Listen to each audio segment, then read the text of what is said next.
Dive right in. You've hopefully each of you has a copy of this report in front of you.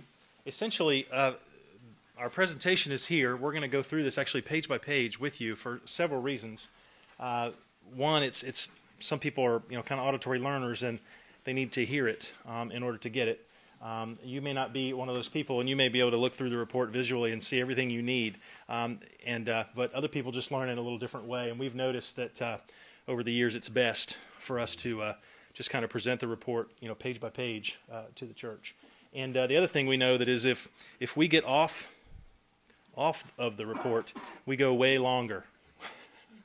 If we stand up here and ad lib, we end up going way longer than we would have if we had stuck to our notes. It's a proven fact. So we're going to stick to the report. For some of you, you're going to feel like we're reading to you, and that may frustrate you because you don't like for people to speak to you in that manner. So what may be best for you to do is to kind of take the report and just put it in your briefcase and use it as something to review later, and just take this from my mouth instead of reading along with me, okay? Others of you may want to keep it out, but literally use it as a place to make notes and put questions in the margin. And some of you will want to read along because that's the way you learn. The other reason we're going to almost read the report to you is it's actually being videoed right now for people that could not be here, and we really can't assume that they're going to have a copy of this in front of them. And so we need to give them all the content that's here, okay? So we're going to work our way through this. We are going to tag team it a little bit so you don't have to hear me droning on and on and on for all these pages.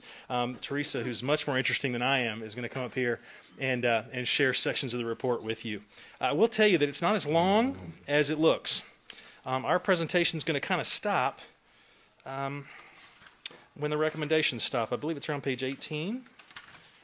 Yeah, we'll stop halfway through page 19 because from 19 through the back of the document is really, it's a timeline, but it really is a repeat of the recommendations. What we've done is gone the extra mile for you, and instead of just giving you a list of recommendations for the church, we've broken them out over an 18-month timeline, so you have those recommendations in bite-sized chunks. But we won't be reading through the timeline. It's just there as a tool for you. We'll be stopping short of that, okay? It's best, really, for all of you if we can save questions for the end. It actually helps us get the presentation done a little quicker and get everybody home on a night like this a little quicker.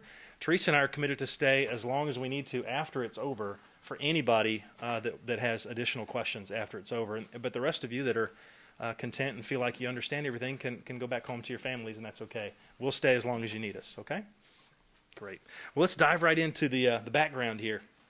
This is just a little section that kind of brings everybody up to speed on certain dates and times and places and important campaigns that have been going on in the church. It's really informative for us to dive in and uncover all these things. St. Andrew's Church is a modern evangelical church located due west of downtown Little Rock, Arkansas. The church has grown rapidly since it started in 1996. An early ministry of small groups and monthly worship has now expanded to include multiple weekly services and a dedicated building filled with people and a growing church staff. This little church that formerly met at Pulaski Heights Presbyterian Church now meets in a beautiful facility that is strategically located near a growing population of needy families. The church has established a reputation for diversity, wonderful music, and a family feel. The leaders of St. Andrew's are very protective of this unique environment and the theology that they adhere to. St. Andrew's is a mission-driven community, having created vital missions programming right here on your campus, and also, of course, plugging in to other missions around the neighboring community. There are 654 active members. There are more people on the rolls of the church than that, but 654 was when you condense it down to the people we see on a regular basis. That's the number. So there are more people involved in the life of the church, but there's about these 654 that we see on a regular basis, okay? There's an average weekly worship attendance of 508. Church has 3 weekly services. 2 of these are on Sunday morning. There's a traditional service at 8:45 and a contemporary service at 11. There's a recovery program called GIG, Growing in Grace, that's held each Wednesday evening. And there's also a worship service that's a component of that program that's held at 7 o'clock. Adults and youth use these words to describe their church. Some of them said small, even though you're actually a large church. Caring, spiritual, good worship, friendly, familiar. It's a community. It's very involved, and it's traditional. St. Andrew's Church is steadily moving through a very deliberate search for a new senior pastor. Reverend Sam Morrell is currently serving as the lead pastor. He was initially hired to serve as the pastor for the GIG program. He stepped into this new role that he's in due to the departure of two of your pastors on staff, the senior pastor and the associate pastor. There's an operating budget of $1.8 million. From that, the church designated a 2011 children's ministry budget of $70,200. This includes $10,100 for the children's ministry program budget to purchase resources and things, and $60,100 for salary and benefits for the full-time children's ministry director. The 2011 ministry budget for the youth department is $92,600, which includes $40,500 for the youth ministry program and resources and travel and trips and things. And there's $52,100 for the salary and benefits for the full-time student minister. There's 60 children, K through 5th, participating during a typical week in either J Crew or Crew Cuts. J Crew is at 10:10 a.m. on Sunday mornings. Crew Cuts is a program offered during each of the Sunday morning worship services. Prior to the sermon, children leave the worship service to join other children and loving teachers for a time of singing, fellowship, learning, and play. Somebody in one of the groups said the kids, when it's time for J Crew, they run to get there. I mean, they just can't wait to get there. They run out to get there. I suspect that it's not just the program, but the adults that are there too, that make them run like that. There are 11 volunteers that support the children's ministry programming on a weekly basis. There are more than that support kind of the ongoing and the behind the scenes of the program, but 11 folks that are really plugging in on a very regular basis. Adults describe the children's ministry, as purposeful, vital, joy-filled and fun, relevant, relational, authentic, and encouraging. There are approximately 65 youth, 6th through 12th grade, that are being ministered to in a given week throughout the youth ministry programming happening at St. Andrews. This includes youth that attend Sunday school and youth groups, Sunday worship, and small groups. Sunday school is held on Sunday mornings at 10:10 a.m. Youth groups on Wednesdays from 6 to 8. Youth from the GIG program actually join in on the phone on Wednesday evenings. There are also a few community groups that meet on Sunday evenings in the homes of church families and volunteer leaders. The youth describe the youth group with the following expressions. We like the pastors. We like the teachings. We're diverse. We're not like a business. We're more like a social agency. No cheesy giveaways. We're focused on sending people out. We have great mission trips. We're very comforting, very inviting, challenging to the mind, exciting and loving. We're very social, and one of the kids said the mood kind of varies throughout the night. There are 7 adult volunteers who volunteer weekly to support youth ministry programming. Though there are significant signs of burnout and weariness among those working with children and youth, the vast majority of them just are so enthusiastic about serving in these programs. I believe it was Greg who was challenged to work with middle school and was a little bit hesitant at first, but reported to us as the best 2 years of his life, was working with the middle school kids. And we had that response from the other volunteers too, just saying it's been a huge blessing to do this work, as he's shaking his head over there at me. So I'm not lying, am I, Greg? No. The children's and youth ministry space is modern and attractive. The children meet in several classrooms, and they have a large gathering space to meet in also. The youth meet primarily in one large room that can be subdivided into 2 smaller ones. The youth room includes space for worship, games, prayer, and teaching. Both ministries are feeling the crunch for space. The church you've grown into this building. Even in the time we were here, we could see that there are a lot of people coming in and out of these doors on a daily basis, and that's a wonderful thing. We're being good stewards of this place that God has provided. The current youth ministry director has led the youth ministry for around 5 years. Prior to his arrival, the program was led by young life leaders and by volunteer adults. The children's ministry has just hired a brand new director who's sitting right in front of me. Too close, probably, right? Brand new director. The former director is still connected to the church. She recently had a baby and decided to stay home with the baby. The church also has a steady nursery program that's led by a full-time director. The youth and the children's ministries are each supported by leadership teams that provide guidance, vision, and a helping hand from time to time. We were invited in by the lead pastor and the church's leadership team to conduct an assessment of both the children's ministry and the youth ministry. We ended up meeting all together with 56 people in the 14 groups that we had. 14 groups are one-on-one meetings with some folks. And what follows are the findings gleaned from those conversations, along with recommendations and a timeline for you. We really build the report around what we hear. We bring this core value as a company called Holy Apathy. We don't bring a model here. We don't bring a template to you. We don't bring a ministry that worked in another community and push it on you. It's literally, and those of you that were in the groups, you know how it is. It was, where are you right now and where do you want to be? I mean, those were the questions. Where's the children's ministry right now and where do you want it to be? And we consider it our job to record those things and then give you the incremental steps to get you there. Okay, so that's where this report comes from. This next section, we'll kind of paraphrase this just a little bit, that children's and youth ministry in context. We have noticed that there are some things that just have to be done in any church that wants to have a thriving children's ministry or a thriving youth ministry or both. It's irregardless of denomination or church size or region of the country. There are just certain things that have to be done, and we call them the 3 rents. These are the rents that just have to be paid if you're going to have a thriving children's ministry and a thriving youth ministry. And the first one is numbers. 2 things about numbers. We need to produce numbers because people are looking for numbers. So we need to offer an event and be reaching a significant number of the kids in our church because people are evaluating the programs based on numbers. We also need to, therefore, establish some clear expectations, some numerical expectations. If you talk to 25 different people on a Sunday morning about how big the youth ministry ought to be, you may get as many as 25 different answers. And some people's answers would be very large. We ought to have a couple hundred kids coming every week. And other people would say, maybe 20, 25 is all we're going to get. So what we believe is that you need to establish some clarity about what you expect. Because otherwise, you're more likely to be judged based on numbers than you are as if you had just established a goal for all of your programs. So we like to, for our churches, to establish some real clear expectations about how big are we trying to get, okay? Programs. Some churches we have to say, you don't have a rent program. We say that at some of the churches that we're at. We go to some churches that there is not one program that is their anchor for the children or the anchor for the youth. All the programming is low quality. It doesn't even happen every week. The staff is come and go. The volunteers are come and go. There's not anything that's really stable across their whole week of programming.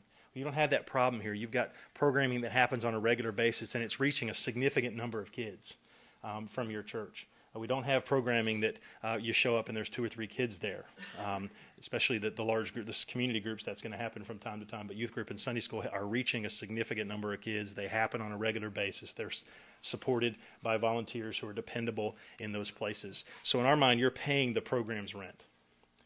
There are times that we say to churches, before you do anything, before you tinker with your schedule, before you take a look at Sunday school or youth group, you need to stabilize one of them. You have to bring stability to one of your programs because they're all over the place. And we didn't have to say that here. You're paying this rent. There are dependable programs being offered for children and youth. And enthusiasm. It will be necessary to establish a joyful, expectant culture about the children's ministry and the youth ministry for the benefit of the youth and for the rest of the congregation. It'll be essential to building trust here at the church.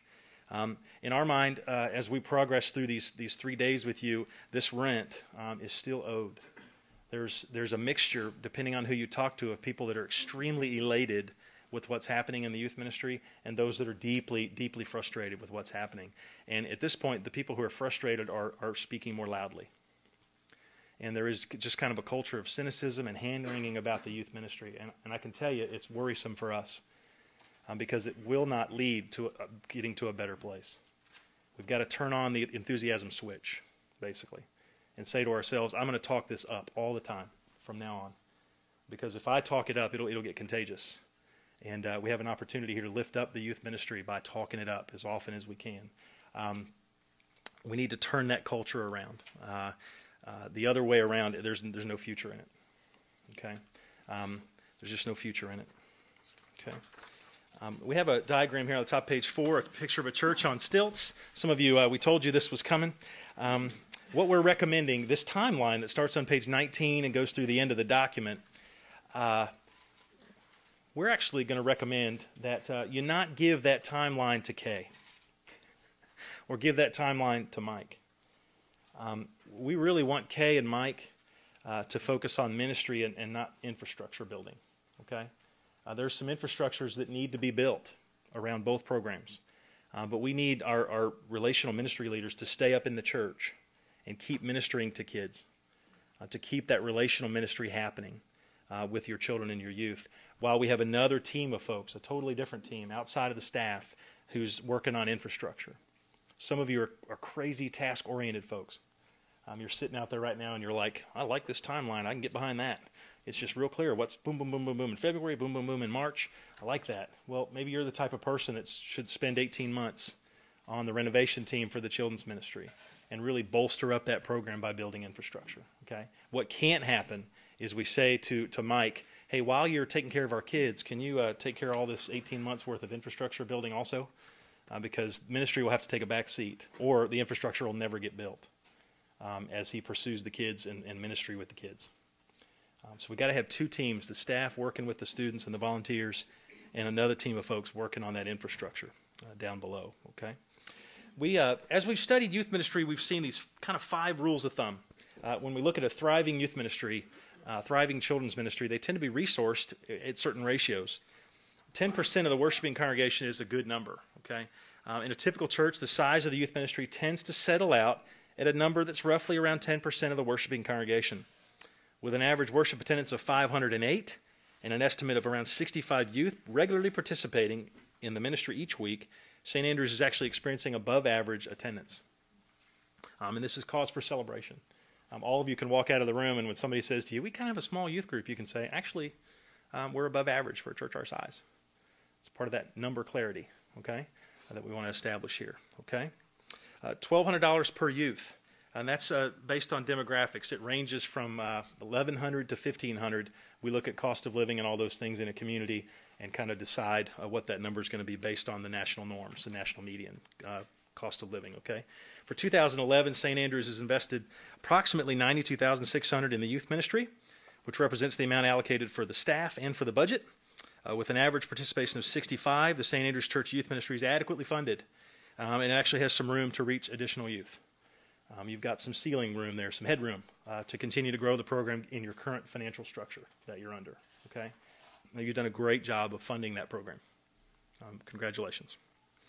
1 full-time staff person for every 50 youth. Currently, the youth ministry has 1 full-time student minister. The church worship leader also gives 2 to 3 hours per week to prepare and lead the youth worship team. This gives the ministry the resources to consistently reach, 50 to 55 youth every week. With 65 youth attending weekly, St. Andrews is over capacity, according to this rule of thumb. Overcapacity youth ministries have a difficult time meeting the various expectations that the church places on the staff, and this can lead to a climate of burnout in the staff, actually. 1 adult for every 5 youth. This was a little troublesome for us as we began diving into this one. We like to think in terms of spans of care, recognizing that realistically most volunteers cannot effectively oversee the church's Christian nurture of more than about 5 youth on an ongoing basis. With 7 volunteers weekly, St. Andrews has the capacity to sustain a ministry to about 35 youth every week. The current number is 65. According to this rule of thumb, the youth ministry has a significant shortage of volunteers. At least 6 more weekly volunteers are needed to sustain the current ministry levels that you're at. Now, we're not saying that it takes a 1-to-5 ratio to supervise a group of kids. We can pack this room full of kids and have 2 adults, 1 at each of those doors, and supervise a group of kids. We're saying it's a 1-to-5 ratio to actually disciple, to actually know the kids, to know their names, know their family situations, to know their activities and know where they go to school. It takes a greater level of adult participation to get to that level, to move beyond just keeping them safe, to introducing them to Christ. It takes a greater level of adult participation. It's one of the factors we mentioned later on to having the revolving door. One of the reasons kids come in and then go out the back door and they don't make it back is because they didn't have significant contact with an adult when they came in the door. And it doesn't have to be the youth director. It can be any member of that team that's in that room. Need about 6 more people right away to start volunteering weekly in the youth ministry. There's about 20% ceiling we've observed. We've discovered in many churches the youth ministry has difficulty growing beyond a level that equals 20% of the weekly worshiping congregation. Only those youth ministries that are relentlessly simple seem to be able to break beyond this 20% level. St. Andrews might keep in mind that the expected ceiling for this youth ministry is around 100 youth. The road to that level of participation is dependent upon increased staffing, volunteers, and budgeting. To get beyond 100 kids, we do see churches that break through that 20% mark, but there tends to be a tendency to kind of do one thing and do it really well. One big event, all the kids in the room together, done really well every week. And a lot of those ministries have made a decision, therefore, to kind of go really wide, but not very deep. So you have to kind of play that game of saying, is depth important for us, or is a ton of kids what's important to us? So you have to make that decision as a church. It is possible to break through that mark and say, be a church of 500 that has 225 kids here, but it's very likely that the ministry that's happening there is relentlessly simple. So it's a decision you have to make. There seems to be more variation in children's ministries across the country. We are still developing our norms. These are two that we're becoming more confident about all the time. The volunteer support varies from church to church, but we've seen these two norms bubble up consistently in the churches that we've studied. One full-time staff person for every 75 children. Though this ratio can vary widely from church to church, it's been our experience that healthy, sustainable children's ministries require in the neighborhood of one full-time staff person for every 75 children participating on an average week. Currently, the children's ministry has one full-time director of children's ministries, and this configuration can provide sustainable support for about 75 kids. And there are 60 participating each week. Therefore, the children's ministry has some headroom in terms of staff support to grow a little bit numerically. And $500 to $1,000 per child. The cost of providing a sustainable children's ministry tends to settle in the range of $500 to $1,000 per child, including salaries, benefits, and programming budget. With 60 participating in a budget of $70,000, St. Andrews once again has provided an adequate budget for current levels of participation, and there's some room for growth. Teresa and I were talking, and if you were to increase funding in this area, the program budget could use an increase in funding. Sorry, Kay, about that, but she's going, bummer. But the program budget is of $10,000. That would be something we would love to see a greater number of resources being allocated towards the children's ministry. It's a little heavy, that budget on staffing, a little light on the actual resources for the program. Okay, and then this last section before we dive into the assets. We see three different roles in the churches where we see a thriving program. Three different roles being played, three different types of leaders who are engaged in that program. And generally, they're not all on the shoulders of one person. We generally make that assumption, but they're not. There's usually an architect. In the ministries that we see that are thriving, there's an architect, somebody serving in that role. And it could be a team of people. It could be a leadership team who becomes the architect over the children's department. It could also be the director.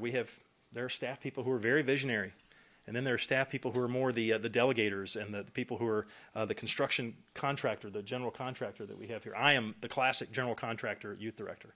I always had to have a team of people that served as my vision team because I'm the classic general contractor person. I'm the one that takes the plan. That's why I'm with YMA. I'm the one that takes the plan and makes it happen. But I'm not super gifted at laying out the vision for the next 10 years for the youth ministry. I always had to do that in a think tank kind of format with my team of folks. Just not naturally gifted in that area. We got it done, but it was as a team, The general contractor, the architect, does that role. The general contractor's the person who manages the flow and sequencing of work, making sure that the appropriate laborers are in place at the right time. It is clear that for the children's and youth ministry to move from its current capacity to sustainability, St. Andrews needs somebody in this role. We need the classic air traffic controller, man, that's here. We've got the idea guy. Mike is an ideas guy. There's no shortage of ideas in that mind back there. And we need to give him some support in terms of the legs to those ideas, helping him implement those things, helping him organize those things would be a huge gift to St. Andrews and to Mike too. And then lots of laborers. Those people charged with specific load-bearing responsibilities. These would include a non-overwhelmed team of volunteers, each who carry a bearable load to move this ministry forward. We had a lot of parents in the meetings say, I can't volunteer, I just don't have time. And I pushed back a little bit with some of them and said, but I think you do. I think you've got a certain amount of time. You may not have a huge chunk of time, and you may not have time every week, but I bet if we sat down together, there is a gift that you could give to the youth ministry, even if it's one event per year that you showed up at to help out. That'd be a tremendous gift. A lot of times we think if I volunteer, it means every week for a few hours, and we need to broaden that, cast that net a little wider and say, I bet you that almost every adult in this church could give something, big or small, to support the children's ministry, to support the youth ministry. If we just get outside that small group leader, Sunday school teacher idea and look at all the little things that happen to make these ministries happen every week. Okay? Therese is going to come up and take you through the assets. Well, I lucked out because I got the very best part of the report, because whenever we ask you, what do you love about St. Andrews, share with us the things that you tell your friends about and the things you're excited about and want to protect. There was no shortage of answers from you. You had lots of things to share. So we'll walk through the assets. First of all, you talked about the extraordinary staff all the way across the board. Over and over again, focus groups participants expressed immense gratitude for character, integrity, giftedness of the staff at St. Andrews. You said things like, we enjoyed Lair. She built a dependable children's program. Mike is one of our biggest assets. He knows the kids and he really loves them. We're glad that Sam's here. His preaching is great. It went all the way across the board. I'm going to say her name wrong. Tanja has really built a solid nursery program. It's well-grounded. Volunteer leaders. You have children's and youth ministries have engaged a very few but dedicated volunteer teachers and leaders, and each of these groups of leaders has effectively connected with children and youth in a very deep way. The volunteers have a healthy ownership of their programs, and they want to see them succeed. When we talked to those teachers, they talked about, we could hear the amount of time they invest in and pour into it and the connection that they have with the kids. They're dedicated to the ministry and its staff leaders. They want to see the children and youth become passionate followers of Jesus Christ. The group of youth playfully noted, this was the comment of the last 3 days. Only a few people really know Mr. Joe's mind, how Mr. Joe's mind really works. And then we met Mr. Joe, and we understood completely. This church is mission-minded, and that was obvious in all of the listening groups. You commented, we want to see what God's doing and join that. Just do it. This affirming quote came from a parent, and it seems to drive the programming in the youth ministry in particular. Parents, leaders, youth, you all spoke about the importance of growing in your faith and serving others, not only inside the church, but also outside the church. And they talked about locally here in Little Rock, nationally, and then also internationally. When we asked the youth what they'd like to see more of, they immediately noted that they'd like to go out and serve, do more service. That's so unusual for a youth group. I don't know if you know what a treasure that is here and how special that is to St. Andrews. The youth stated, we'd like to do missions more often. It'd be fun to do more mission stuff during the year. Parents and youth also truly value the balance that's established in the mission program of the youth ministry. We heard things like local, national, international missions are all being offered. I love that.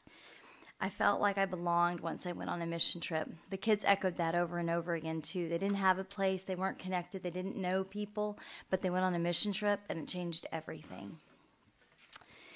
You've got parents who really care. It was evidenced by their participation in the focus groups. It's evidenced by your participation here tonight. There's a core group of adults who care deeply about this church and have a great passion for its children and youth ministry. It's a group who understands firsthand the unique challenges fragmenting the young families today, and understands clearly the difference that a vibrant relationship that Christ can make for those families. There's a real desire to that whole family ministry model that you've talked about parents really got that when they were talking about the idea of keeping families together. There's a clarity of need. Among those in the focus groups, there was across-the-board consensus that children and youth ministry are ready to move to the next level. There's a healthy appreciation for the obvious progress that's been made in the past few years, but there's a real desire to do even more. Parents said things like, we need to get our ministries to work cooperatively with each other. That's the next step. Mary started it. Let's just keep it going. The youth ministry is vital to this church. Children and youth need a place to call their own. I want St. Andrews to be that place. Youth parents really had this desire that they wanted this to be the place where their kids wanted to be, a place that they really called home. Nursery ministry. It was fun talking to parents of newborns through 5-year-olds. Some of them said, I don't know anything. Well, are they here? I don't know anything. My kids are 10 weeks old. What do I know? But it was fun. They knew a lot. What they didn't know said a lot. Children's ministry is blessed to work closely with a stellar nursery program. Parents of nursery-age children feel that their children are safe, they're well-loved. One parent said, "There's not a lot of crying in that area of the building." If you're a parent, you know that means a lot. Kids are happy and they're engaged. Directors and volunteers know the children and their parents. The church is provided for the needs of the youngest ones at St. Andrews. I loved this. One parent said that the nursery workers know my kids. I even get Facebook messages about my kids during the week. How cool is that? That nursery workers are sending Facebook messages during the week. I tell my friends if they come here, they're going to love the nursery. Numbers. It's another great asset you've got. Although most of the focus group participants aren't satisfied with the current numbers, again, it's that lack of clarity about the numbers. The number of youth currently engaged in the weekly programs really is quite high. Approximately 65 youth are currently active in some way in the life of the church. But because they're not all together in the same room at the same time, their adults may not realize how many of them are really here and really actively involved. Youth worship. Every student group that we talked to echoed this. The youth of St. Andrews love the youth worship time on Wednesday evenings. The music director works with a team of youth to provide quality, fun, and yet spiritual moments of worship each week. The youth enjoy this time and it unites their hearts together. They also really value the prayer room and the opportunity to draw closer to God within that sacred space. We kept hearing about the prayer room and finally we snuck in and checked out the prayer room. It's a cool space and the kids really talked about what an impact that had on their lives. Money, budgets, resources, oh my. I'm telling you, I wanted to pack my bags. In an economic time when many churches are cutting budgets and decreasing staff, St. Andrews seems to be in a financially strong position. The children's and youth ministry budgets are funded at a level that exceeds the current levels of participation. This allows the staff to be really creative, and it provides a reduced cost for families that need financial assistance. We did hear that from some parents, that they've felt really blessed by participating here, that they've been able to receive financial assistance and the program costs have been reduced. The Bible, yes, that's the book for me. Parents, volunteers, and leaders spoke of their appreciation for the Bible lessons that are being taught both in children's and in youth ministry activities. One of the parents said they don't just sit there and watch VeggieTales. There's a real passion for teaching God's Word, and the staff is working on it together. There is a consistency between children's ministry and student ministry, desire to work on it together. Also, they'd like their youth to continually learn how to apply it to their lives every day. Now Dave gets to come up for the next really fun part. All right. Everybody take a deep breath.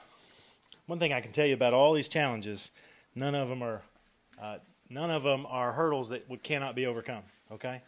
They're all things that can be strategically addressed and overcome with a deliberate process behind each one. First one's what's going on around here. Parents in the focus group spoke of a desire to be better informed about the weekly activities that are happening for children and youth.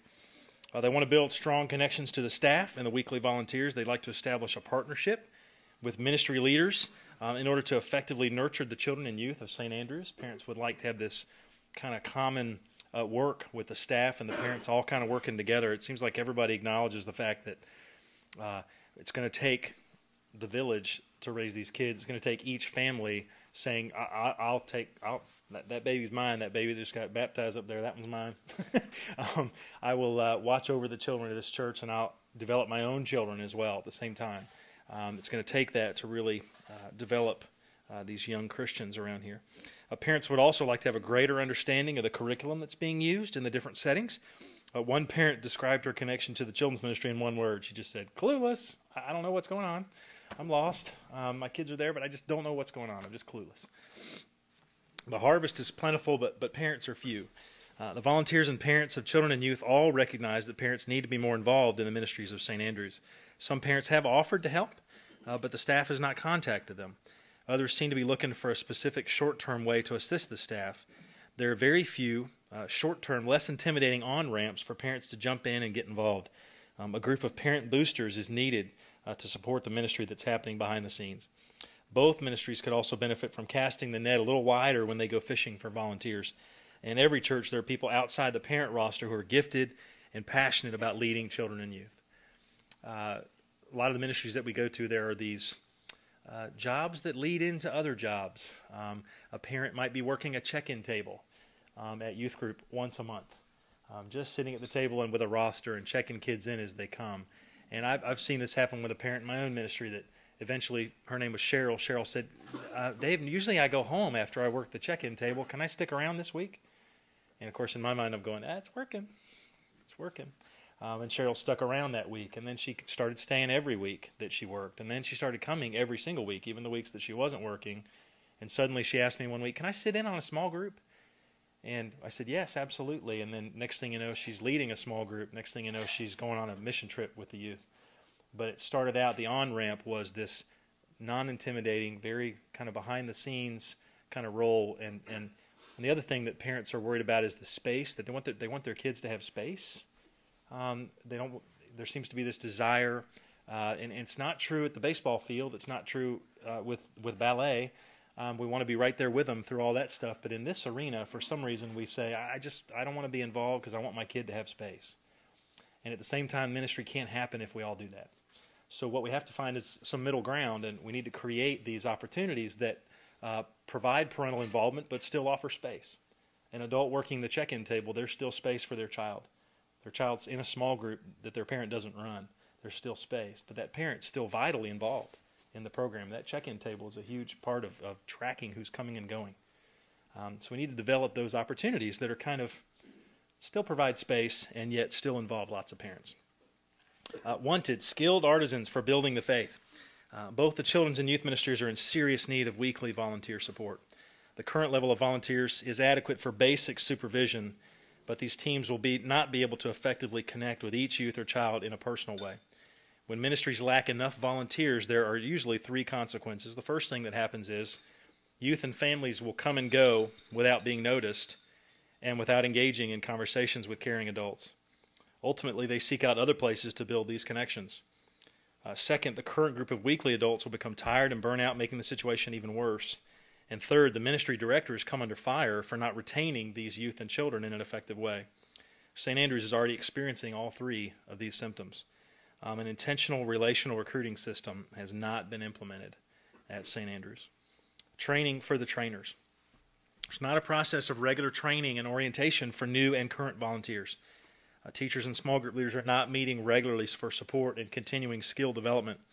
Youth Sunday school is mostly lecture-based because the teachers haven't been taught experiential learning techniques to keep the youth engaged in the lesson. Where training is visibly absent, volunteers are less likely to step up initially. You'd be surprised when churches start offering quarterly training for volunteers. All of a sudden, their recruiting efforts tend to be more productive because parents are saying, well, at least there's training. I don't have to be quite as intimidated because at least I've seen in the bulletin that they offer training on a regular basis. And so it helps actually in your recruiting to offer training on a regular basis. Volunteers that do jump in are more likely to fall out if the orientation process is not in place to help them start well. Recent news events point out the need for deliberate seasonal training in child protection and abuse reporting. This training is also not occurring at St. Andrews Church.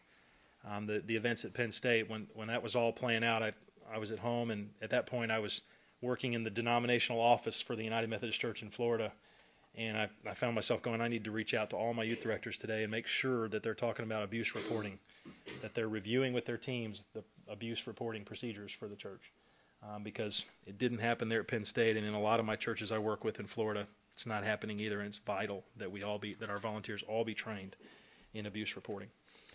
Counting the sheep. Roster-based attendance is not being taken at youth ministry events, and it's not being entered into the database after children's ministry events. It's very important to know who is attending the weekly activities of both ministries. It's vital in the case of an emergency.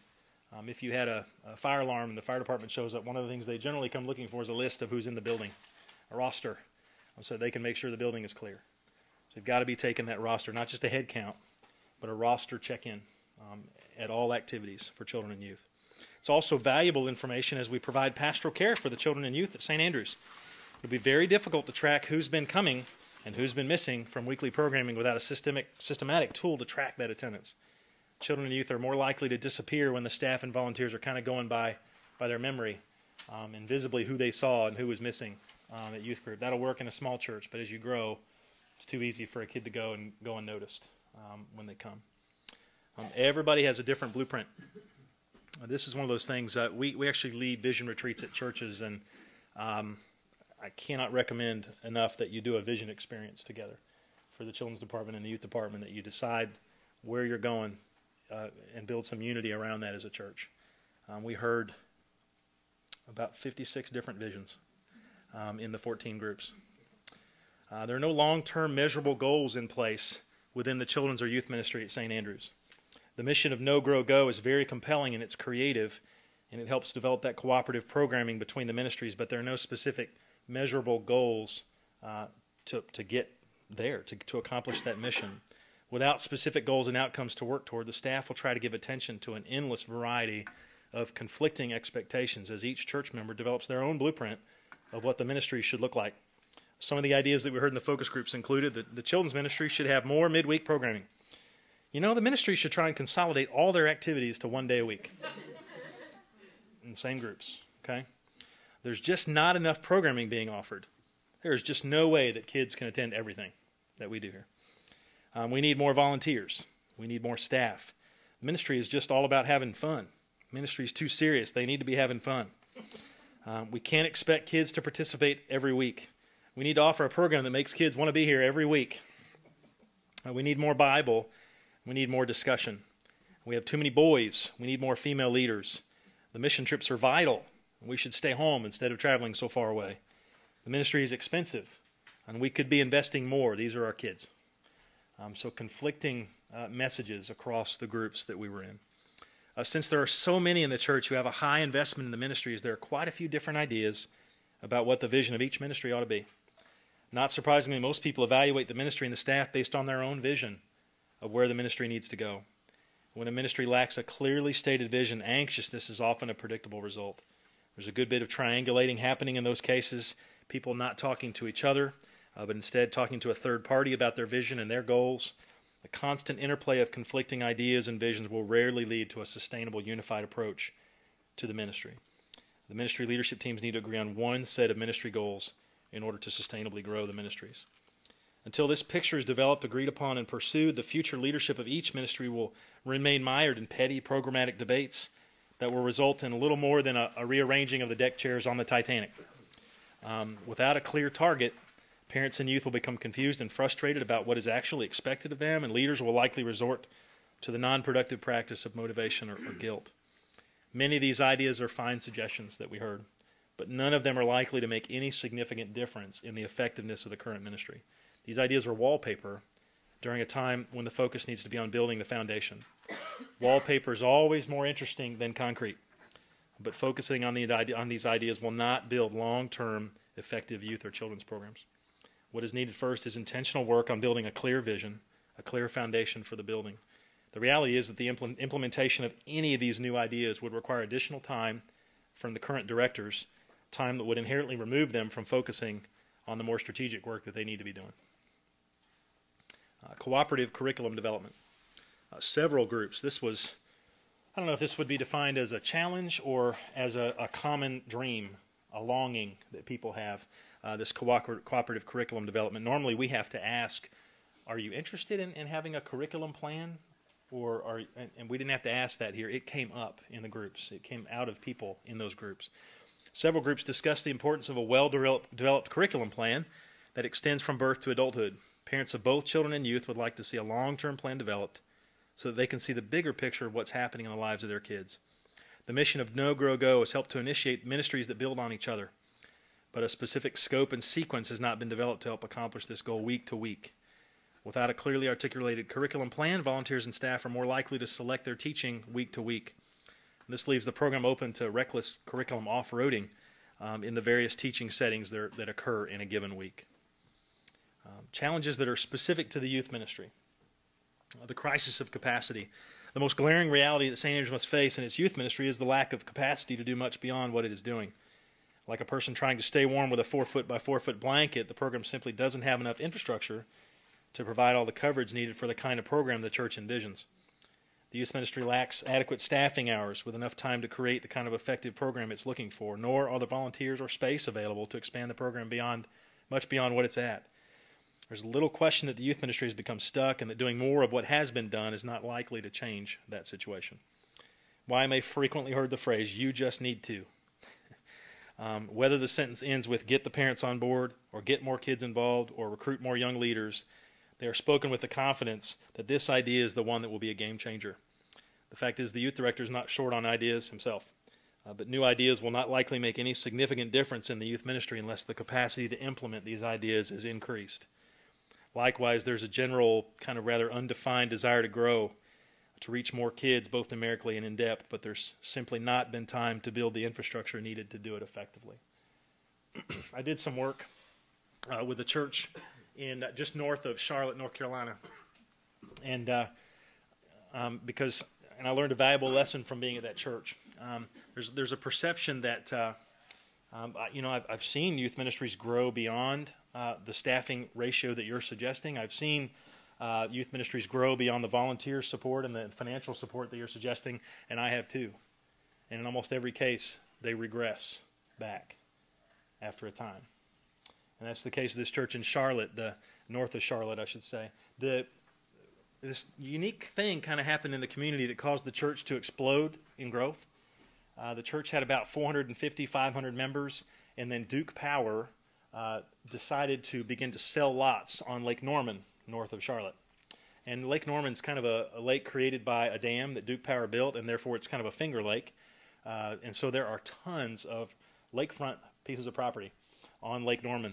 And Duke Power decided to start selling off these lots, and people who lived in Charlotte decided, Mooresville is only like 25 minutes from Charlotte. I could have a lakefront home and still keep my job in Charlotte. And so people moved out to Lake Norman, purchased these lots. And it's kind of a cool place to live anyway. There's like 6 NASCAR teams that are located in Mooresville. It's kind of neat. Matter of fact, Matt Kenseth goes to this church that I was working with, one of the NASCAR drivers, cool guy. And so the church exploded from these 450, 500 members to 2,200 members over the course of about 3 or 4 years. And the youth ministry went from about 55 kids a week to 125 kids a week very quickly. As the church grew, the youth ministry did too, naturally. And they were all excited, and they did nothing to increase their capacity in the youth ministry. They kept one full-time director. They kept the little house. They had a house, a 3-bedroom house for their youth ministry. They kept that house as the youth building. The budget didn't get increased at all. And the volunteer numbers stayed right where they were. It was as if the church said, look what we've done with so little. And look what we've overexceeded. We've gone past the norm. Yay. Well, I got called in because they're back at 60. They were able to maintain those numbers for about 18 months, 2 years. And then the youth director came under all kinds of fire, ended up being fired because the numbers kept regressing every week back down to 60. He's at another church now in Charlotte, and they're hiring a new director. But they didn't do anything to increase their capacity for caring for the kids. It's beyond supervision. It's adequately caring for the kids to keep them engaged. Okay? One size fits all. It's hard to find one shirt that fits a 6th grader, a 9th grader, and a 12th grader. The same is true for youth ministries. While there is a sense that the combination of middle school and high school is being tolerated, there's not this overwhelming kind of enthusiasm for it. And it has been a deal breaker for some youth. There will be a price for dividing the ministries for age-appropriate programming. More volunteers and staff support will be needed. It's likely that current ministry spaces may have to be reconfigured somehow to pull it off. But some investments are worth the ticket price. Creating a way to resource both age ministries is worth one of those investments. The reality is it may be costly if St. Andrews doesn't work toward this goal. I did this with my own youth group. We decided we needed to split. And it was a tough meeting. I had to decide, first of all, who was moving. That's a tough decision. Is the high school that's moving or middle school that's moving? Well, we decided to move middle school. Well, the logical place for it was to keep high school on Sunday and move middle school to Wednesday. Those are 2 church nights. We thought that would be the most effective way to do it. But that also meant that I had to look at my team of volunteers and go, hey, who's coming with me to Wednesday? And what it meant was I had a whole group of volunteers that had to come straight from work on Wednesday. Run in the door. Some of them would bring a change of clothes because they were architects and businessmen and women, and they would come in the door and have to loosen their tie and start leading a small group. But a group of volunteers did that. And they did it every week. And a group of high school kids actually did it too, to help run that middle school program. There was a cost. Rob Foss, one of my buddies, had to pay a cost of coming directly from work every week to run youth group, but he did it every week. Tony Holcomb worked for AT&T and had to come flying in every week to do that, to take care of those middle school kids. There was a cost, but it was certainly well worth it. Actually, the middle school program grew very rapidly once we made the split. We had 18 of them coming prior to the split. Within about 6 weeks, we had 45 coming every week. It just went just like that as soon as we created the space for them. A shortage of female leaders. The men around here have really stepped up. As a result, the program is kind of heavy on male youth participation. There's a noticeable shortage of female weekly volunteers. Girls and parents in the focus group spoke of the shortage in this area. Ministry is a little out of balance. It is possible that the ability to care for all the youth will be impacted by this shortfall. We need more women to volunteer and take better care of our girls. This sentiment was echoed over and over. Leadership paralysis. The current director of youth has become a little numb as a result of some of the triangulation and criticism that has come from church leadership. His decisions have come under fire. He doesn't feel like he's been given the opportunity to personally respond directly to this criticism. There are missing communication channels between the leadership of the church and the staff. The current youth director is operating without a job description and a clear set of professional goals and expectations.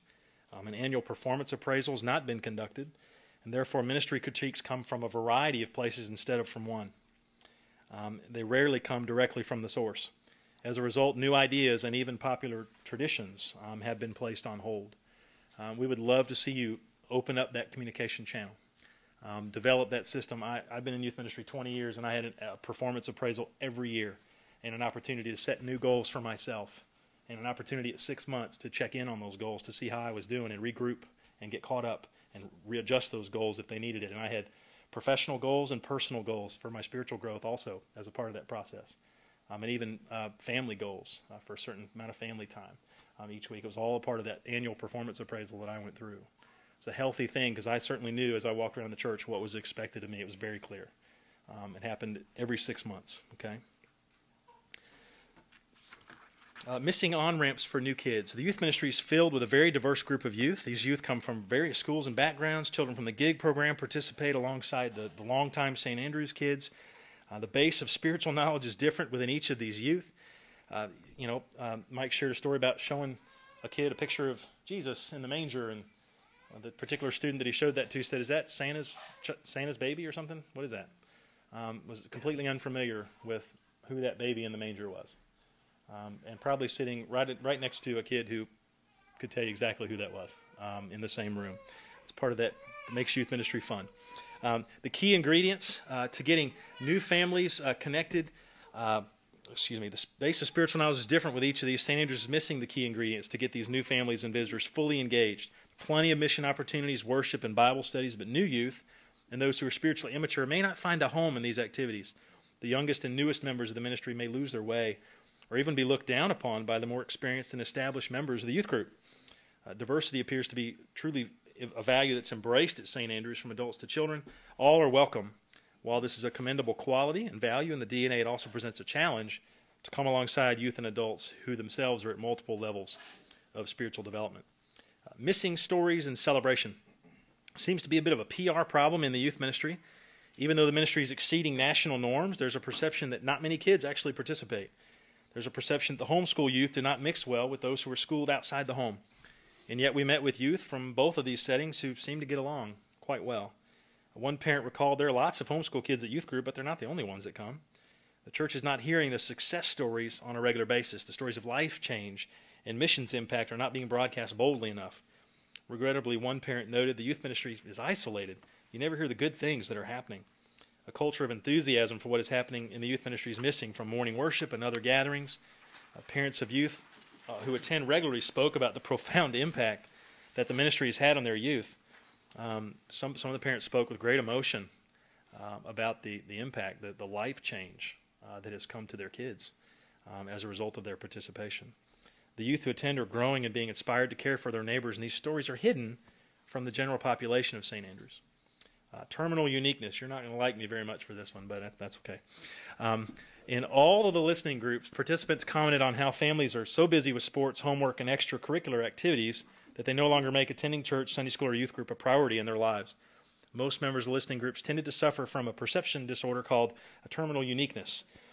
focusing intensely on the, quote, unique challenging factors facing the youth ministry programs, such as everyone stays so busy, constantly on the go, kids playing sports on Wednesdays and Sundays and every other day, 2 to 3 hours of homework each night, youth attending multiple schools, families that drive 20 and 30 minutes to the church. The tough news I have for you is that none of those things are remotely unique to this church. I can say with some truth that I've found this at every church I've worked with YMA. Kids are academically driven. They have 2 to 3 hours of homework. They're all involved in select soccer and sports all over the place. People are driving into church nowadays from great distances. And the number of schools represented in the bigger churches that I work with is enormous. And yet, I still visit youth groups that are thriving in spite of those things, where kids have made youth group a priority and where parents have made youth group a priority, where the programming that's being offered is just contagious and the kids can't wait to get there, and they actually put some other things to the side to make sure they can participate in what's happening at church, where the value has been raised to a place where we value it more than some of these other things. The fact is, none of these challenges are even remotely unique to this church. Since we know that the majority of these factors are present in almost every successful youth ministry that we've looked at, the church can make the decision to keep their thinking about ministry off of these dead-end streets and stop explaining the effectiveness of the program through that lens by pointing to these factors. They're very real, but they're not things that keep you from growing the youth ministry here. They're very real things that you're dealing with, but there are thriving youth groups in situations exactly. Matter of fact, there are some right down the road. Some of you told stories about churches not far from here that have big youth groups, and they're in a similar situation as you are, and they're overcoming those challenges, okay? Compliance documents. There's some risk to doing ministry the way it's being currently done at St. Andrews. The youth ministry is a little behind on compliance with child protection policy. I need to quickly and deliberately come into compliance with that policy. There's a transportation policy is missing, reminding drivers something that they sign before they drive a vehicle, saying they won't text while they drive, and those kinds of things. We need a policy that gets people familiar with the rules of getting behind the road with a group of kids in your car or one of the church's vans or a rental vehicle of some kind. Just as the church has a music and audio license, a video license may be needed to need to be acquired to make sure that we're using video in a lawful manner. There are some movies that you cannot show a clip from, anything Star Wars. Absolutely, it's against the law to show a clip publicly from Star Wars. Lucasfilms has not released any of those to be used publicly. And yet, Star Wars, we show clips of the Force and things like that sometimes in youth group. And so we need to do that research and buy the proper licensing to do that. And even with that licensing, you still can't show a Star Wars clip. But you can show the Super Bowl on a big screen now. You couldn't do that 3 years ago, but now you can. So just need to get familiar with those policies, okay? Visitor follow-up. Important information is being gathered in some youth ministry settings when a new youth visits the program, but it's not being, some of it's being collected in the ACS database, but it's not being used to regularly follow up with visitors. Sometimes visitor follow-up letters go out, and sometimes they don't. Letters and other correspondence are not always being sent to visitors. Phone calls and online connections are not occurring on a consistent basis. A system of consistent and friendly follow-up with visitors is missing, and it's likely that new youth may come and go without being adequately welcomed into the program. Challenges specific to the children's ministry. Parents were saying, we want more. Parents value the children's ministry and the impact they see it having, so they want more of it. Parents in several focus groups echoed the desire to have activities or touch points outside of J. Crew and Crew Cuts. They expressed a shortage of opportunities to meet and develop relationships with other parents, as well as time for their children to build meaningful relationships with peers and volunteers in a less structured setting. Just creating some opportunities for children to be children and just be with each other without being in a classroom setting. The parents seem to want to have that more, and they want to have that time to interact with other parents themselves. Out of the loop. Quite a number of parents in focus groups seem to be saying, I have no idea what's going on in the children's ministry. I know it's good, but I don't know why what my 7-year-old is doing. They expressed a desire to feel connected with ministry leaders, the volunteers, and other parents, but many parents just feel out of the loop. They're looking for communication about the lessons being taught, as well as specific information regarding their child's experience on Sunday mornings so that they can better partner with the children's ministry staff. Okay? Teresa, come up and solve all these issues, would you? Okay, so another big breath. We're in the home stretch. So now what do we do with all the challenges?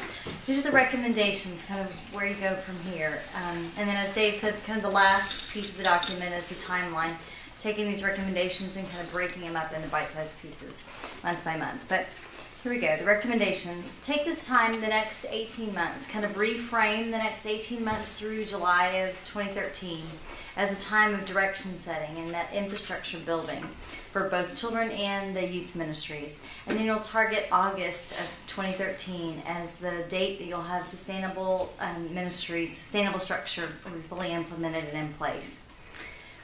Next step, to present this report to the church leadership team and request that they approve the 18-month strategic renovation process that's outlined in the document. Invite, one possibility is to invite YMA to be the architect, play that architect role, casting vision, setting direction, helping the general contractors do some of that work, the renovation team. Invite YMA to be the architect, play that role during renovation. We would offer experienced direction for the building of the infrastructure for children's and youth ministry and provide some ongoing coaching for the new staff members in the renovation team. Establish 2 ministry renovation teams, one for the children's ministry and a separate one for the youth ministry that would be under the oversight of the pastor. Each team is made up of 4 to 5 stakeholders, so people who have a real interest and a real passion for children and youth ministries, and also those people that Dave talked about that are task-minded, that can knock out those tasks on the task list, who'd be responsible for tackling the pressure points that are noted below. The chair of those teams each need to possess skills in management, have a non-anxious leadership style, and be able to effectively empower each of the team members. And then charge those renovation teams with the responsibility of taking this report and at least quarterly going to the church leadership team and regarding the 2 overarching responsibilities. First of all, looking at the immediate pressure points. You need to work with the children's and youth ministry leadership team to address the immediate pressure points. Those are the things that need to be looked at before anything else is done, before any big changes are made. Address these things that we've identified that really are kind of critical areas. And then long-term infrastructure. Establish a consensus and a vision for the direction of the children and youth ministry and oversee the development of a long-term infrastructure. So first step, that renovation team, their first task is to look at those pressure points. These are kind of those key areas that need to be addressed immediately. Pressure point number 1 is the immediate staffing needs for youth ministry. Our recommendation is that you hire a part-time, 15 hours a week youth program coordinator. A program coordinator would serve kind of as an air traffic controller or a triage nurse, if you think about it, for the youth ministry, overseeing some of those administrative details, including communications, establishing infrastructure for long-term sustainability in youth ministry. That would free up Mike to do some of that relational ministry. It would take some of those tasks off Mike's plate. It would allow renovation team to work on the tasks, and the program coordinator would handle some of the infrastructure. Often this is an in-house hire. Pressure point number 2 is volunteer recruitment. As we mentioned, there's a real shortage of key weekly volunteers that can really pour into the lives of children and students. So develop and engage a system for identifying and recruiting an expanded team of volunteers to serve within the children and youth ministries from a strengths-based leadership model. First step there is to create a potential volunteer list of at least 75 children's ministry and 75 youth ministry potential volunteers. And you kind of use those volunteers use that list as a fishing pond as you start recruiting at least 6 additional volunteers for weekly ministries in each area. Identify all the major events throughout the year. So those things that were mentioned, like breakfast in bed, the Easter egg hunt, boring weekend retreats, those kinds of things, and recruit a volunteer that would serve as a major event coordinator. Again, kind of taking that event planning off of the plate of your ministry leaders so they can be relational, and letting somebody who's a planner do the planning for those kinds of things and coordinating those events. Pressure point number 3, curriculum. This is specific to youth ministry as far as pressure point goes. We mentioned that there's a real desire, not really a challenge, but a next step for that continuous curriculum from birth through 18, but in youth ministry specifically, we really saw it as a pressure point that they immediately address a curriculum issue. So establish a short-term plan that would get them through this winter and spring using a prepared curriculum that's consistent with the theological beliefs of St. Andrews. Collaborate with the youth leadership team and map out that curriculum sequence and the materials for both Sunday morning and Wednesday night programs, and then order and distribute all of those materials to the weekly youth volunteers. Pressure point number 4 is visitor and MIA follow-up. That would be to establish a game plan for welcoming both first-time visitors to children and youth programs, determine an effective means of gathering necessary contact information. There's a visitor form and information being collected in some cases, but not in all cases, or sometimes it's being relied upon to be collected in the sanctuary and not at classrooms, and so developing a plan for that. Develop an intentional strategy for creating a welcoming environment that engages both newcomers and the kids that are missing in action, that draws them in and then connects them immediately with either a peer or a volunteer. Actively follow up with each family, and then strategically pursue and reconnect with students who've become disengaged from youth ministry at St. Andrews. Pressure point number 5, compliance documents. Ensure that all volunteers who serve in children or youth at St. Andrews have been screened and undergone background checks in compliance with the child protection policies. As Dave mentioned, this is a real pressure point for student ministry in particular. Develop additional compliance documents and establish a process to obtain and maintain up-to-date records, such as the transportation policy, medical release and permission forms, copyright licensings for music and video. Now, once they've addressed the pressure points, then the renovation team would move on to the next task, which is really establishing a consensus for the direction of children and youth ministry that creates that long-term infrastructure. So the first little section is the building sustainability and stability. Looking at communication and celebration, creating a communication process so that calendars, news, and information and necessary forms can be distributed in multiple formats in a timely manner. Spreading the news, recruit a good news volunteer who will take ownership of consistently sharing the stories of what God is doing in children's and youth ministry with the rest of the congregation, using as many modes of communication as appropriate, including things like your church's website, newsletter, bulletins, Facebook, Twitter, social media, all of those things. This piece of the communication is important. This is one of those triangulation things that we feel like could be solved pretty quickly. Communicating with the church leadership team by selecting an ambassador on the church leadership team who will represent children's ministry and youth ministry. This representative would be someone who's consistently and actively engaged in the ongoing problems of children and student ministries, and they'll provide that ongoing two-way communication between the church leadership team, the children's and youth ministry staff, and the renovation teams throughout this whole process. Identity and vision. Invite the parents and leaders to go through a visioning retreat, focusing on a new future for the children and youth ministries with YMA, and the resulting following documents will direct the ministry. This kind of be what would come through this process. You would end up with a ministry mission statement that might incorporate some of the know, grow, go, might be a piece of that, or that might be kind of what you'd be working from at this point. A statement of values.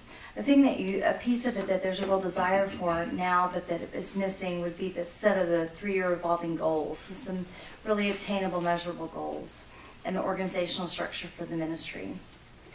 Discipleship plan. This is specific to youth ministry. This is a plan we develop and publicize a plan that allows youth and parents to kind of understand where they're at in their spiritual lives and determine where their individual needs are and where they're headed.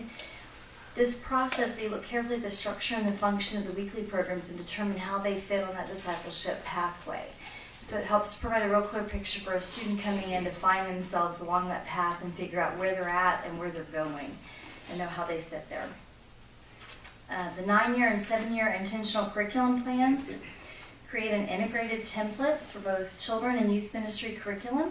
Design a plan that builds unity and clarity across each developmental life stage from nursery into adulthood. Consider a small group model and other ideas designed to build community and provide opportunities for youth to go deeper in their understanding of the Christian faith. Locate appropriate curriculum resources to be used for the following year 2012-2013 school year. In the control document development, these are the things that provide that long-term sustainability, kind of keep this is that infrastructure. Develop and print up-to-date directories that contain all the information so that you can contact all of the St. Andrew's children and youth on the church rolls, as well as your regular visitors. Create an annual calendar of major children and youth ministry events and make that information available on the church website. Develop and print an up-to-date parent and volunteer directory that contains names and contact information for all the parents and youth volunteers serving in the ministries. As far as attendance, we've mentioned develop and maintain an easily reportable process for tracking attendance for all weekly programs, not just how many are there, but who's there. Compliance documents, ensure that all of those compliance documents that we've talked about are in place. Plan a creative kickoff and parent orientation. So develop an intentional, outreach-focused, family-based, surprisingly fun event to kick off and provide a parent orientation for the children's and youth ministry in the fall of 2012. So this renovation process will get underway, and then we're going to really celebrate with families and let them get excited about, build momentum for your new year, moving into your new school year. Children's and youth ministry manuals. Develop a St. Andrew's Children's and Youth Ministry manuals, including the directory, the calendar, volunteer staff job descriptions, all of those documents, the control documents that we've created. Then there's a piece regarding nurturing your staff and your volunteers. As far as leadership recruitment, build a fortified volunteer leadership team, some of whom are going to do the relational ministry, those key volunteers that are kind of in place right now, but then also those ones that are going to work behind the scenes. You need to use a real relational approach when you're volunteer recruiting that includes the following steps. First, create a list of the volunteer needs that you have for the next 6 months. You might look at things like check-in volunteers. We know you need a middle school small group leader. Wednesday night volunteers. Do we need chaperones for retreats? Drivers for special events. And then create that fishing pond that we mentioned as a pressure point of 150 potential adult volunteers in the church who might have the gift or graces to serve in some way in youth or children's ministry. It might not be in a relational area, but it might be behind the scenes. And then intentionally, with specifically addressing the critical need of more female leadership in student ministry, identify and target those that might serve in a critical shortage area, such as with middle school girls, for instance. Then divide up that draft list and start smiling and dialing. And this is where some of you might be great at this. Maybe some people will volunteer to help out with that piece. This is relational, so if you're great at smiling and dialing, I'm sure Mike and Kay would love some help. Begin the process again and start at the top until all the positions are filled. And then coordinate with the staff to ensure adequate, timely follow-up with every volunteer. Major event coordinators, so you're going to choose 2 for 2 children's ministry events and then 4 youth ministry events sometime for over the next year that you're going to choose major event coordinators for. And you're going to recruit parent volunteers to serve as a major event coordinator for those events. You're going to coach them through their service as a coordinator. A lot of that coordination of those events has been handled by staff up to this point, so that the process looks like in the beginning, staff walking alongside the major event coordinator that first year, turning the process over to them, so that the next year they're able to pick up the major event notebook and walk it on their own, or as they're training another volunteer. Begin building major event notebooks for each event. Leadership development. Create results-based written job descriptions for all volunteer positions in the children and youth ministries, and invite, recruit until the appropriate number of volunteers have accepted all the necessary positions. Leadership launch. Schedule and implement a high-energy, group-building leader training event for all volunteers at the beginning of this next school year, the 2012-2013 school year. Role expectation clarity. Complete results-based written position descriptions for all paid and volunteer positions in the ministries based on a strengths-based approach to leadership. Evaluation points should be established to review progress and clarify expectations as the children and youth ministry continues to grow and develop. As Dave mentioned, it's important to reevaluate that from time to time. Okay, we're almost there. Hang in. Page and a half to go. First timer process. Develop a process for welcoming friends and new children and youth so that they feel warmly welcomed at St. Andrew's. Develop a timely follow-up plan and maximize the potential for their return to the programs. Parent engagement. Create a long-range plan to encourage the majority of parents to participate in the children and youth ministry in some way during the year. This should include the fall kickoff event that would communicate the ministry vision, provide parents with the 12-month calendar, the resource directory, encourage parents to sign up for specific roles. They could complete the necessary paperwork at that event. Additionally, you could research and pilot initiatives that would further empower parents to see themselves as the #1 spiritual influencers for their children and youth. Some of those things might look like you could invite parents to stay once a month for a program and share a meal with each other. Or you could host multiple parent feedback forums throughout the year to hear what parents are seeing, hearing, and experiencing with their children. You might consider being creative there as far as maybe use interactive technology versus inviting parents to attend another gathering or meeting time. And there's some other ideas there as well. Then some specifically related children's ministry recommendations. For children's ministry, resource and inform parents. This was a real desire we heard from parents. Consistently provide meaningful nuggets of information for parents as they partner with their children, as they partner with you in children's ministry to lay the spiritual foundation for their children. They want to be equipped with the weekly scriptural lesson that's being taught at church, but they also want to hear specific information about their own child and what their child's experience was when they were in children's ministry on Sunday mornings. And they want to hear highlights about what's going on in children's ministry and upcoming activities and opportunities for their family. We recommend that you expand beyond J. Crew and crew cuts. Create fresh new opportunities for children and parents to gather. Include activities that are targeted at specific age groups or gender, such as you might have a girls' event or a specific grade event, like 4th and 5th grade pizza party, as well as experiences that are designed to promote nurture relationship among parents. We heard some interest in when you do the family night, and families were able to gather together with their children and enjoy time together with that. And then foster relationships. Review and restructure the organization of Sunday morning programs and create and build in natural opportunities for children to develop meaningful relationships with each other and loving volunteers. Create time for consistent interaction with the same small group of children and adults, and look for windows of unstructured time that can be the foundation for spontaneous conversation and interaction. Okay, and then lastly, a few specific recommendations for youth ministry. Friendship epidemic. Leveraging the willingness of key student leaders to create an even more open and welcoming group, equip the current student leaders to develop a friendship epidemic. Train and support them as they create a climate of hospitality and friendship for new people coming into the youth ministry, a climate that is effectively focused beyond comfortable friendship clusters and spans the diversity of St. Andrew's youth community and beyond. And then there's a great book there that's recommended as a guide. Strategically recruit female leadership. Develop a clear game plan for recruiting, training, and retaining females to serve in more significant ways in youth ministry. Identify mature high school girls and young adults that can serve as mentors to the younger girls in the ministry. We recommend providing separate experiences. Review and restructure the organization of the current programming to create some separate experiences for middle school and high school. Establish environments where students feel comfortable sharing with their peers, they engage in age-appropriate discussion, and they go deeper in their faith. Reach out to those within.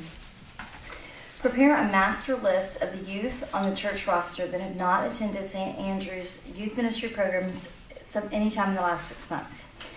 Develop and execute a creative plan for intentionally reaching out and pursuing disengaged youth within the church.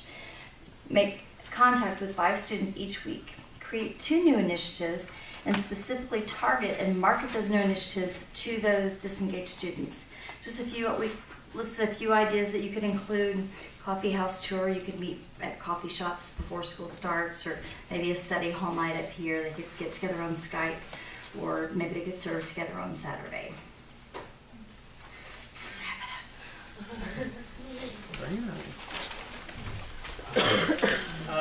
If you're flipping through that timeline, you'll see we've kind of tried to space the recommendations out over the course of an 18-month time period, and you'll see in there YMA time allotted. One of the things we've mentioned to some church leaders is that this is not something that you have to do alone. we'd love to help in a small way or a big way, depending on what you believe is appropriate for your church. We visit some very large churches that say we don't need any help, and then we go to some very small churches that ironically say we want everything you've got, and we never know. It's really very personal to those churches, depending on what they feel adequately equipped to do on their own and what they'd like some help with. I mentioned to a couple leaders earlier today that when you see things written in the document like develop a MIA, a game plan for reaching out to kids that haven't been in the youth group for a while, well, we've got those MIA game plans banked up in what we call the document vault. We can coach you through that and send you 5, 6 examples of a visitor follow-up plan that you can implement here at the church. Volunteer job descriptions, hundreds and hundreds of those banked up from 200 churches that we've written job descriptions at. So we can generally, in a matter of 15 minutes or 30 minutes, provide you with resources that might take somebody days to create and research. So we'd be happy to help you with that. And we do go on site to churches. We're going to a church in Philadelphia in 2 weeks, a church of 110 people, 120 members, I think, about 100 in worship. And we're doing the vision retreat that's recommended here with them and walking with them on this journey. And honored to do that with them. So I want to close with a selection from the Bible here. I don't know why I'm opening it. I have it memorized. But anyway, not the Bible, just this verse. That'd be great. Proverbs 14:4 tells us that, when the stall is empty, the manger is clean. When the stable is empty, the manger is clean, it says. And then it says, but you know what? It takes a sturdy ox for an abundant harvest. It takes an ox for an abundant harvest, which, if we paraphrase that, okay, what that's saying is it's going to be messy. This journey is going to be messy. There's going to be a lot of work. But there's going to be this harvest as a result of it. And so the messy manger is going to be worth it for this harvest, folks. Your kids and you know this, they're worth it. They're worth our very best. So we've been honored to be here, and we would love to kind of open up the floor if you have questions about what you've seen, or some of you at this point may be like, I got to go, and that's okay too. We're certainly not offended, but we're here as long as you need us to answer questions, okay? And if you prefer to do that one-on-one afterwards, that's fine too. Okay? Do you have any kind of general information on what makes a good volunteer? Just in here, you talk a lot about the numbers. I think that does help kind of quantify what's going on here. And I hear a lot about more numbers as far as more volunteers. Yeah. But I think, with the human experience, relationships make or break people's experience in the church, And so I guess we want to make sure people volunteering your whole people bring health and stability and balance to that organization. So glad you shared that. What you just shared takes time. It takes a lot of time. Recruiting of leaders is not something that happens in mass. It happens in one-on-one conversations with those leaders. I can't tell you over the years how many people I've recruited where it was me sitting in their living room and just talking through their life and their availability and where they are spiritually, what they are looking to give, what they're naturally gifted for. That takes time. And that's the time that currently your staff doesn't have. That's the time we've got to carve out for them by taking some of the things off of their plate that almost anybody can do. In my own ministry life, I had this moment I call the hot dogs or nachos moment. I shared it with some of you in a meeting. I'm sitting in my office, spending, several hours planning a party, a Super Bowl party, trying to decide if it's going to be hot dogs or nachos at that party. Deciding what toppings I want on the nachos or the hot dogs and where the buns are going to come from, and maybe I can get the hot dogs donated, and going through and literally I'm sitting at my desk going, what in the world am I doing? I'm the youth minister of this church, and I'm deciding on hot dogs or nachos. How many people in my church, this big church that I work at, could make this decision for me so that I can look at this other task list that has all these ministry things that I need to be doing and visionary things that I need to be doing, people I need to contact, volunteers that need to be recruited and oriented and developed. one-on-one meetings I need to have with kids and parents and volunteers, and I'm deciding on hot dogs or nachos. One of the things we need to do at St. Andrews is take those hot dogs and nachos kinds of things away from Kay and away from Mike, so that they can have those kinds of conversations and make sure that the volunteers that we're engaging are in the right place. I kind of believe that every volunteer, every person could be a volunteer, but there's an appropriate setting for them to be in. I've never really had somebody where I said there's just no place for you in the ministry. It's a matter of keeping the conversation going until you land on a place that's an appropriate place for them to be. Yes, there are people that are kind of unhealthy spiritually. Well, we ought to be concerned for them and help them get to a place of spiritual health. And then, maybe they can get involved in the youth ministry, but there are things that they can do behind the scenes for us in the youth ministry that are vital, that Mike's going to need if he's going to have the time to have these one-on-one conversations. Great question. I just think that the list of qualifications is very long because the opportunities are endless, really, for people.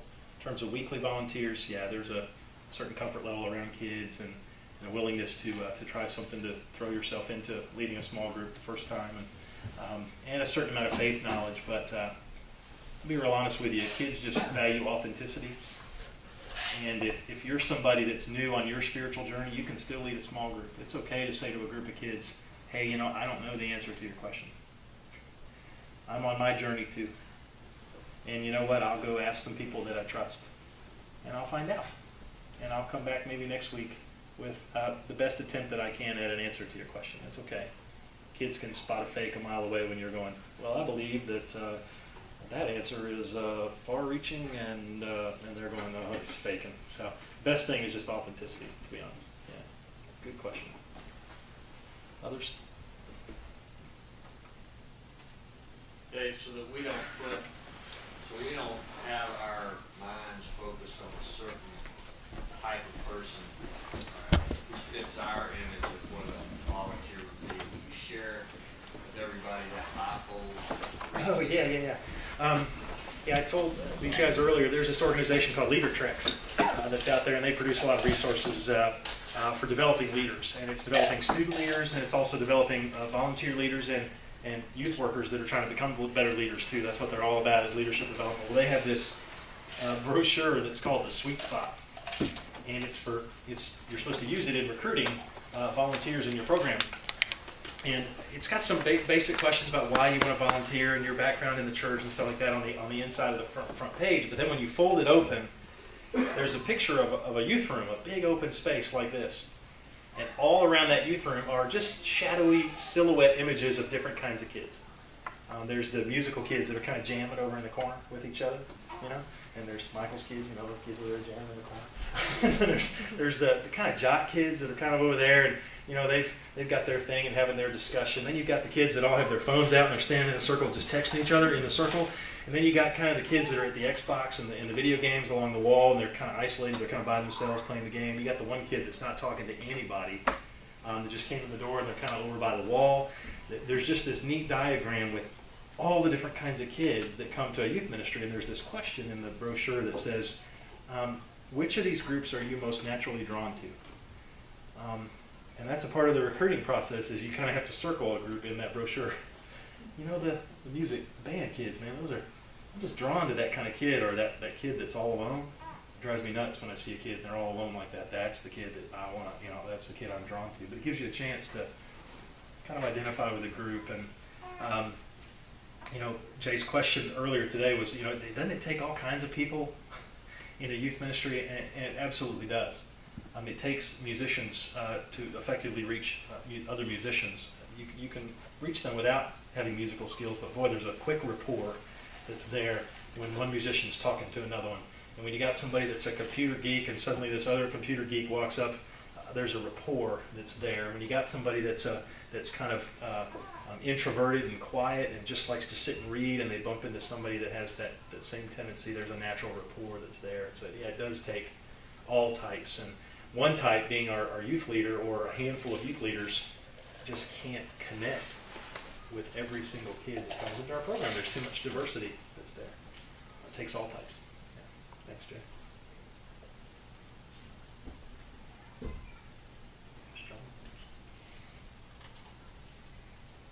How would hiring a senior pastor affect all the groundwork that would be laid in vision? So some guy comes in maybe with a different vision. I mean, how does that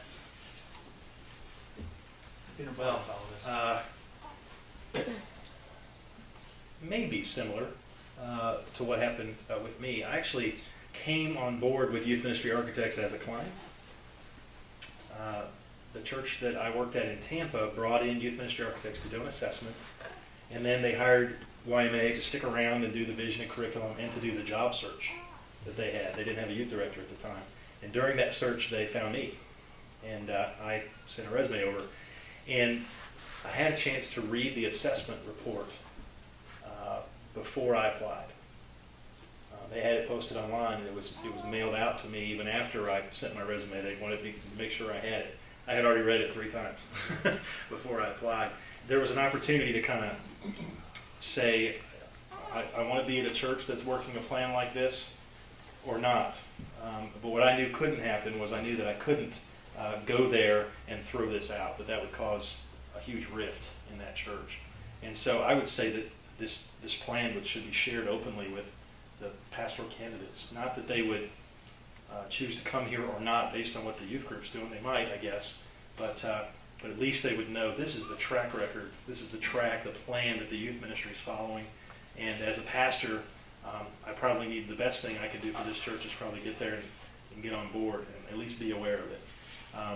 You know, you may have a pastor that comes and throws it out. There's no stopping that from happening. But it certainly could be sent out to them to say, just so you know, we're looking for a pastor that'll support our process that we're halfway through here, or 3/4 of the way through. So, or just 1 month into, who knows, right? So, yeah. Good question.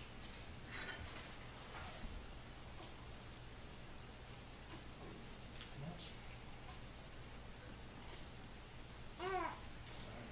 What's the success rate that you see from the churches that follow the 18-month plan? When they work the plan, 100%. What we do see occasionally, we have some churches that are going through a search. And this is very puzzling to us, but when they go out and find a veteran youth worker, that veteran is very likely to throw this out when they get to the church. And that's been a source of frustration for us, to say these churches are going out and hiring these superstars, and the veterans get there and they go, I've been doing this a long time, I don't need a plan, I know what I'm doing, and they throw it out. And actually, we've seen 3 youth directors come and go within a year at the church because they wanted them to work the plan and they threw it out. So, but when we've seen churches work the plan, youth ministry is in a better place in every single one of those churches. So, it's because it's not exotic, to be honest with you. It's infrastructure. We didn't recommend any new, fancy programming, any new agendas, any new models for ministry. What we're recommending here is all structural kinds of stuff. It's very basic things that are needed to have a stable program, and so therefore it's not an exotic combination of things. It's a pretty simple template of what it takes to have a successful, sustainable youth ministry. There's nothing really exotic in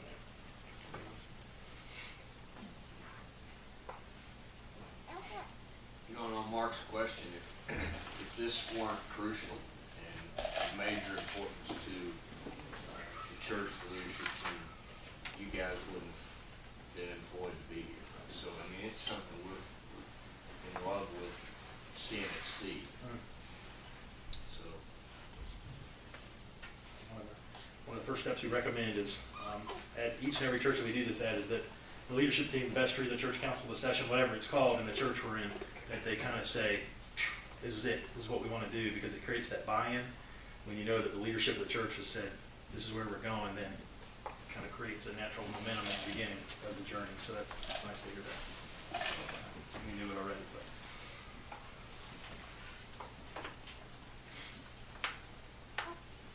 We are here overnight tonight. This is a rare opportunity. We, in working with Kathy, who did do, I will add to Sam's applause, Kathy, who did do an amazing job with setting all this up. I've been at the other extreme before, and thank you so much, Kathy.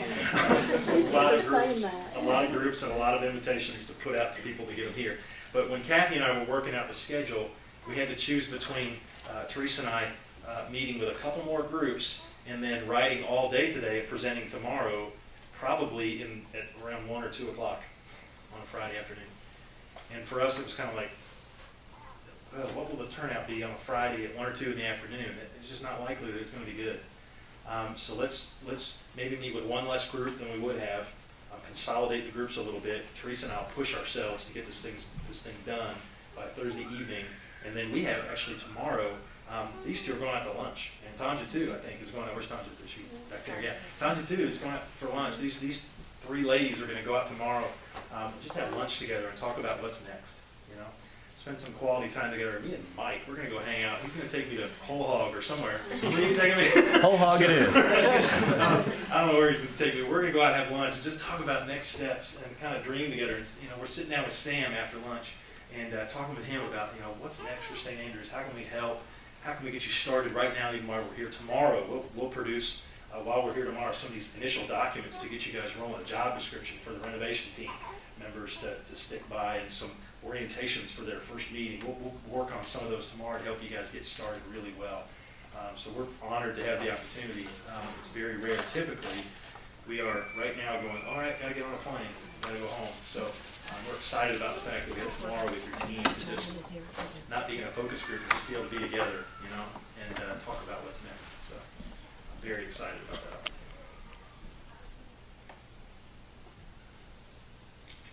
How many of you would have been here on a Friday at 1 o'clock? One right here, 2. Well, there would have been about 6 of us here. All right. Oh, boy. Well, thank you for coming. Yes, thank you all. We appreciate your participation today.